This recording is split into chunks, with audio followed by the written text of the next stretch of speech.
আসসালামু আলাইকুম সম্মানিত ভিউয়ার্স, আশা করি সকলে ভালো আছেন। বশীকরণ বিশ্বাস করতে হবে না। আজকে যে টোটকাটা নিয়ে আসছি সেটা শুধু করে দেখুন, শুধু করে দেখবেন।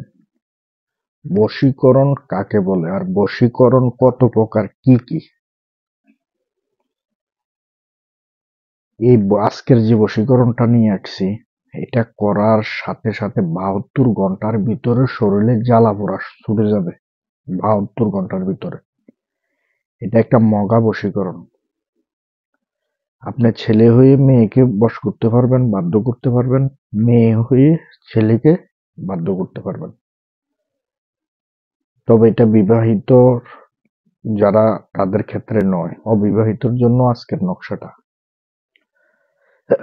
আমার যে স্ক্রিনে যে নকশাটা দেখতেছেন, স্ক্রিনে যে নকশাটা দেখা যাইতেছে, একই রকম তিনটা নকশা অঙ্কন করবেন। একটা নকশা আপনার ছেলে হলে ডাইন হাতে, মেয়ে হলে বাম হাতে ব্যবহার করবেন।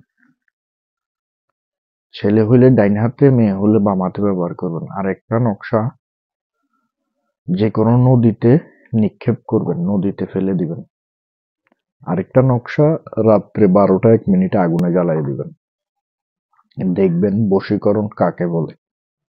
তবে হ্যাঁ, এই কাজটা করার আগে তান্ত্রিক লাইনে একটা আগরবাতি, 3টা মোমবাতি জ্বালিয়ে যে কোনো জায়গায় এই নকশাটা অঙ্কন করতে হবে।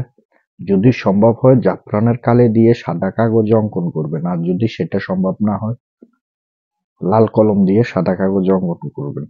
করার পর একটা নকশা আগুনে জ্বালাবেন, একটা নদীতে ফেলে দিবেন, আরেকটা ছেলে হলে ডাইন হাতে, মেয়ে হলে বাম হাতে ব্যবহার করবেন। 72 ঘন্টার ভিতরে যার জন্য করবেন সে আপনার জন্য অস্থির পাগল দেওয়ানা হয়ে যাবে। তো আজকের মতন ভিডিও এতটুকু। তবে এই কাজটা করার আগে যে কোনো গুরুর অনুমতি নেওয়ার চেষ্টা করবেন। গুরুর অনুমতি নিয়ে কাজটা করবেন, কাজের রেজাল্ট পাবেন। আর আমি এই নকশাগুলো জাগ্রত কিভাবে করতে হয়, জাগ্রত করার মন্ত্র দিয়ে দিছি।